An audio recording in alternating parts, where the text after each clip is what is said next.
बुजुर्ग हमारे जीवन का आधार हैं, मगर तेजा रफ्तार जीवन शैली में वे हाशिए पर चले गए हैं। मशीनी जीवन जीते लोगों की संवेदनाएं इतनी मर जाती हैं कि घर के बुजुर्ग उन्हें बोझ लगने लगते हैं। मौत के बाद ढेरों कर्मकांड करने से क्या फायदा अगर जीते जी माता पिता को ख्वाहिश न रख सकें। बाहर जाड़े की कुनमुनाती धूप फैली है। ठंड बढ़ रही है और उसके मन में अखंड मौन पसर रहा है। इस ठंड में माँ कैसे रहेगी? यहाँ तो धूप भी ठीक से नहीं आती। क्यों नहीं भाई साहब, माँ को कुछ दिन अपने यहाँ रख लेते। उनके आंगन में धूप आती है। आखियाँ बड़े बेटे हैं, उनका फजा ज्यादा है। ये बातें वह भाई साहब से कहना चाहता था, मगर कह नहीं पाता। पिछली बार कहा तो वह बोले, माँ को तुम्हारे यहाँ अच्छा लगता है, ऐसे में हम ले जाएंगे तो वह बुरा मानेंगी। इससे उनकी सेहत बिगड़ सकती है। इधर उधर क्यों करवाना उन्हें। शरद सोच में डूबा है। मेरे भी बीबी बच्चे हैं, मैं उन्हें थोड़ा वक्त देना चाहता हूँ। क्या माँ सिर्फ मेरी है? किसी को भी उनकी चिंता नहीं। ऑफिस में बैठा घर के जालों में ही उलझा था कि फोन की घंटी बज उठी। उसने रिसीवर उठाकर कहा, हेलो। हेलो, आप कहाँ हैं? क्यों, क्या काम है? माँ मंदिर में गिर गई, पैर में चोट आई है, उठ भी नहीं पा रही हैं। तुरंत घर आइए, पत्नी सांची जल्दी जल्दी बोल रही थी। आनन फानन घर पहुंचा तो माँ का बुरा हाल था। उसने डॉक्टर को फोन किया। उन्होंने अस्पताल भेजने को कहा। चोट थी, एक्सरे करना जरूरी था। एक्सरे में पता चला कि टखने की हड्डी में हेयरलाइन फ्रैक्चर था। डॉक्टर ने प्लास्टर कर घर भेज दिया। माँ को लगने लगा कि वो बच्चों की मोहताज हो गई हैं। बिस्तर पर पड़े पड़े वह आंसू बहाने लगी। कहने को तो 5 बेटे थे, मगर सभी अपनी अपनी घर गृहस्थी और नौकरी की उलझनों में इतना घिरे थे कि किसी के पास माँ के लिए समय न था। शुरू में शरद ध्यान रखता था, लेकिन बूढ़ा शरीर और पैर की चोट, आँखियाँ कितने दिन कर पाता। धीरे धीरे वह तटस्थ हो गया और माँ अकेली होती गई। कई बार तो वह स्वयं ग्लानि में डूबी हुई महसूस करती कि अपने ही बच्चों पर वह बोझ बन चुकी है। उसका मन दुख और तिरस्कार के सागर में थपेड़े खाते खाते थक चुका था। किससे कहे मन की बात, कौन सुनेगा? किसे है समय? मोहल्ले और आस पड़ोस के लोग आते तो सांची अपनी परेशानियां गिनाने लगती। अरे मौसी, क्या बताऊं, माँ का काम करते करते ही शाम हो जाती है। इतनी थक जाती हूँ कि सेहत बिगड़ने लगी है। अब क्या करें, कोई और तो सोचता नहीं इनके बारे में। हमारे साथ हैं तो हमें ही करना होगा। शरद ऑफिस से लौटते हुए माँ की हॉट की दवा लेते आना, और हाँ, पेट की दवा भी लेते आना। माँ का पेट खराब हो गया है, सांची ने किचन से चिल्ला कर कहा। एकाएक शरद बोल पड़ा, सांची, तुम माँ के खाने पीने का ध्यान क्यों नहीं रखती? कैसे रोजा इनका पेट खराब हो जाता है? कब तक मैं डॉक्टर के चक्कर लगाता रहूंगा? तुम्हें दवा लाने में इतना कष्ट हो रहा है शरद, मुझसे पूछो। एक तो पैर में प्लास्टर है, ऊपर से माँ का पेट खराब हो गया है। हर काम बिस्तर पर हो रहा है। मेरी जान को तो इतनी आफत है, 1 मिनट भी फुर्सत नहीं मिलती। जरा सी देर हो जाए तो माँ आसमान सिर पर उठा लेती हैं, सांची ने थके लहजों में कहा। शरद ने तुरंत उत्तर दिया, सांची, हमेशा खाने को मत दो इन्हें। माना कि बुढ़ापे में मन स्वाद के प्रति ज्यादा लालायित होता है, मगर हजामा तो कमजाओ हो जाता है। इन्हें अब हल्का खाना जैसे उबली दाल और सब्जियां दो। चटर-पटर देने की जरूरत नहीं है। माँ कोने में लेटी सब कुछ सुन रही थी और चाहती थी कि मन का गावबार निकाले, लेकिन क्या करें, बहू की आदत से वाकिफ थी। तभी सांची की तीखी आवाज़ कानों में पड़ी, अब कोई छोटा बच्चा हो तो उसे समझाएं भी। इतने बड़े इंसान को खुद पर नियंत्रण रखना चाहिए। मैं रोकूंगी तो सब मुझे ही बुरा भला कहेंगे। जो करना है तुम ही करो, तुम्हारी माँ है।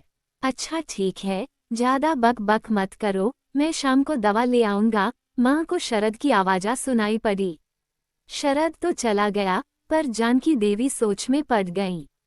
बूढ़ा शरीर, पैर में प्लास्टर, दिल की मरीजा, अकेलापन, बहू से अपने काम कराने का अपराध बोध और साथ ही बहू के व्यंग्य बाण उनकी आत्मा को छलनी कर रहे थे। अब बर्दाश्त नहीं होता, काश धरती फट जाती और वह इसमें समा जाती। वह सोचने लगी, बेटे को भी इतनी फुर्सत नहीं है कि माँ का हाल चाल ले। वो कई साल पीछे लौट गईं। कैसे कम पैसे होने के बावजूद उन्होंने अपनी इच्छाओं को मारकर सबकी इच्छाएं पूरी की। सारे घर के काम खुद किए ताकि पैसे बचा सके और बच्चों को सही पोषण दे सकें। आज उनके त्याग का सिला यह मिल रहा है कि बच्चे उन्हीं के खाने पीने पर पाबंदी लगा रहे हैं। वही घर है, वही छत, वही दीवारें और वही लोग, लेकिन समय बदल गया, भावनाएं बदल गईं और किरदार बदल गए। पहले घर में माँ कटोरी में खाना लेकर अपने बच्चों को एक एक और खिलाती और कहानियाँ सुनाती, मगर बच्चों के पास आज उन्हीं के लिए कोई समय नहीं है। माँ सोचने लगी, शरद को नहीं मालूम कि माँ क्या खाती हैं और क्या नहीं, मगर बहू तो जानती है कि वो हमेशा सिंपल खाना ही खाती हैं। उन्हें याद आ रहा था, जब बहू प्रेग्नेंट थी, वो उसे पसंद का खाना बना बनाकर खिलाती थीं। मगर उसी बहू को माँ का जरा सा खाना भारी पड़ रहा है। शरद ने भी माँ का हाल चाल लेना बंद कर दिया है। एक अरसा हो गया कुछ देर बेटे से बात किए हुए। एक व्यक्ति की तनख्वाह में उन्होंने 5 बेटों को पढ़ाया लिखाया, काबिल बनाया और घर भी बनवाया। जब कभी वह शरद के पापा से गहने की जियाद करती तो वह कहते, देखो ये घर, क्या ये तुम्हारे नौलखा हार जितना कीमती नहीं है? देखो अपने बच्चे, ये सब तुम्हारे गहने नहीं हैं। ये दलील सुनकर वह मुस्कुरा कर रह जाती। सांची से उन्हें कई शिकायतें हैं। उसने हमेशा माँ को बोझ की तरह देखा, उन्हें हमेशा अकेले खाने को दिया, कभी बेटे या बच्चों के साथ खाना नहीं परोसा। जब कभी शरद कहता कि साथ खाएंगे तो वह उसे समझा देती कि माँ को हॉट की दवा देनी है, उन्हें समय पर खाना देना जरूरी है। सच्चाई ये थी कि वह माँ को स्वादिष्ट भोजन से दूर रखना चाहती थी। बेटे ने भी कभी यह नहीं देखा कि माँ ने क्या खाया, दवा ली या नहीं। छुट्टी हो या त्योहार, माँ के खाने का मेन्यू और समय निर्धारित था। एक आध बार बेटे के सामने मुंह खोलने की कोशिश की तो तुरंत बहू ने समझा दिया, देखो माँ, शरद वैसे ही ऑफिस में परेशान रहते हैं और आपके कारण घर में कलह हो, यह मैं बिल्कुल नहीं चाहती। आपको यहाँ रहना है तो सबके साथ एडजस्ट करके रहना होगा, वरना आप भाई साहब के यहाँ जा सकती हैं। ये सुनकर जानकी देवी सन रह गईं। बाकी बेटे भी कोई कम तो न थे। हाँ, यह अलग बात कि यह घर जानकी देवी का था। उनकी बरसों की संजोई यादें यहाँ थीं। कई हसीन पलों का गवाह था ये घर। कई बार मन होता है उनका कि शरद से सब कहें, मगर बहू के उलाहनों का भय उनका मुंह खुलने न देता। धीरे धीरे जानकी देवी का खाना कम होता जा रहा था। अब एक रोटी सुबह और एक शाम खाने लगी। कम खाने से आंतें चिपक गईं और पेट में दर्द रहने लगा। दिन प्रतिदिन दुबली होती जा रही थीं। दूध और कैल्शियम की कमी के कारण उनकी टूटी हड्डी भी नहीं जुड़ पा रही थी। माँ घर में होते हुए भी नहीं थी या अस्तित्वहीन हो चुकी थीं। 2-3 दिन से उन्हें तेजा बुखार और खांसी थी। बार बार आंख और नाक से पानी बह रहा था। कमजोरी के कारण बैठ नहीं पा रही थीं। बीच बीच में उल्टी हो रही थी, मगर सांची ने शरद को कुछ भी नहीं बताया। जानकी देवी कमरे में पड़ी कराहती रहीं। ठीक से सफाई न होने के कारण कमरे में दुर्गंध आ रही थी। जानकी देवी को उठना था और वह बहू को आवाजा दे रही थी, मगर सांची अपनी दोस्त के घर गई थी। जब असह्य हो गया तो जानकी देवी उठी और वॉकर लेकर चल दी। टॉयलेट से वापस आते हुए एकाएक उन्हें चक्कर आया और वह बेहोश होकर गिर पईं। शरद के घर आने का वक्त हो रहा था। उसी समय सांची घर लौटी। ताला खोलकर किचन में गई और नाश्ता तैयार करने लगी।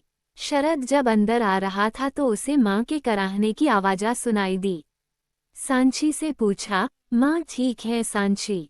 हाँ बिल्कुल ठीक है, तुम नाश्ता करो। दोनों चाय पीने लगे। माँ को कुछ होश आया तो वो उठने की कोशिश करने लगी, मगर दोबारा गिर पड़ी। आवाज़ सुनकर सांची और शरद कमरे में आए। माँ की दशा देखकर शरद अचंभित रह गया। इतने ही दिनों में माँ जिंदा लाश की तरह हो चुकी थीं। शरद का मन भर आया। उसने सहारा देकर माँ को उठाया और बिस्तर पर लिटा दिया। आज एक अरसे बाद बेटे को देखकर माँ का मन भर आया। माँ तुम तो बहुत कमज़ोर हो गई हो। जानकी देवी की नजरों ने उलाहना दिया और कमजाओ आवाजा में कहा, बेटा तुझे आज पता चला। चलो, कम से कम मेरा दर्द तो महसूस किया तुमने। वैसे मैं ठीक हूँ, तुम परेशान न हो। शरद ने माँ को डॉक्टर को दिखाया। एकाएक अपराध बोध ने शरद को जकड़ लिया। सोचने लगा, सांची तो बहू है, वह भी घर की सारी जिम्मेदारियां निभाती है और माँ के काम करती है, लेकिन वह बेटा होते हुए इतना निष्ठुर कैसे हो गया। एक दिन में तो माँ की यह हालत हुई नहीं है, वह तो धीरे धीरे मौत के करीब पहुंची हैं। शरद की आंखों से आंसू गिरने लगे। सोचने लगा, माँ की इतनी सेवा करेगा कि वो उसे माफ कर देंगी। अब वह सांची के भरोसे नहीं रहेगा, खुद माँ की जिम्मेदारियां उठाएगा। शरद सोच ही रहा था कि माँ की ब्लड टेस्ट रिपोर्ट देखकर डॉक्टर बोले, इन्हें डेंगू है और इनकी हालत अभी नाजुक है। कमजाव भी बहुत हैं, पैर में फ्रैक्चर है, गिरने से कमर और कूल्हे में भी चोट लगी है। हम कोशिश करेंगे मगर इलाज थोड़ा मुश्किल हो सकता है। इन्हें अस्पताल में ही रखना होगा। न जाने क्या हुआ, डॉक्टर की बात सुनकर माँ का चेहरा खिल उठा। उन्हें अस्पताल में भर्ती कर लिया गया। वो यही मुक्ति तो चाहती थीं। शरद ने कहा, माँ तुम चिंता मत करो, आजकल हर बीमारी का इलाज है, मैं तुम्हारा इलाज करवाऊंगा। मगर जानकी देवी के चेहरे पर चिंता की रेखा तक नहीं थी। वो मुस्कुराते हुए बोली, बेटा ये डेंगू है और मेरी हालत बहुत खराब है, मगर मैं खाउश हूँ। क्या? शरद विस्मय से बोला, हाँ बेटा, अब मुझ पर हो रहे खौच कोई नहीं गिनाएगा।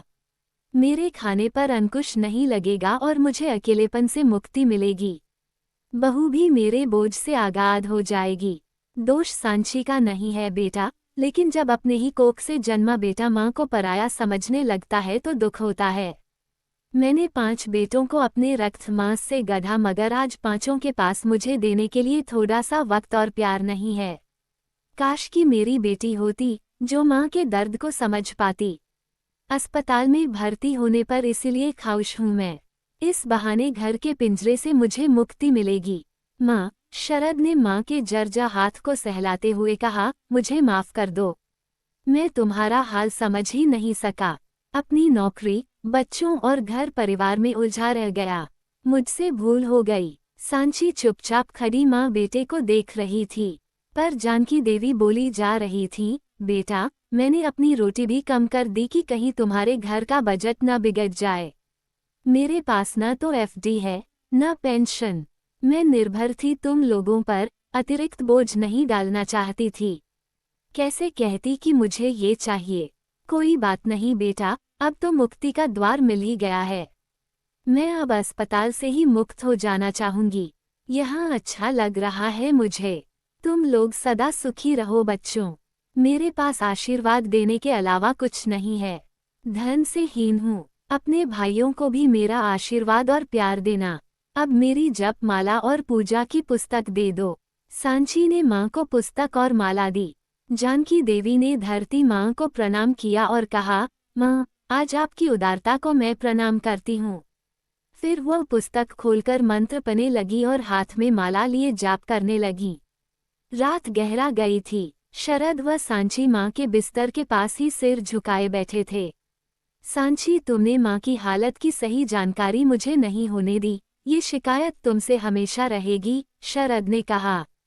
शरद, ये समय शिकायत करने का नहीं है। माँ का बेहतर इलाज कैसे हो सकता है, ये सोचो, सांची ने जवाब दिया। दोनों बात ही कर रहे थे कि माँ की गर्दन एक ओर लुक गई। शरद दौड़कर डॉक्टर को बुलाने गया। सांची माँ के हाथ पैर मलने लगी। डॉक्टर ने देखकर कहा, सॉरी, हम आपकी माँ को नहीं बचा सके। मुझे माफ कर दो माँ, कहकर शरद माँ के पैरों पर गिर पड़ा।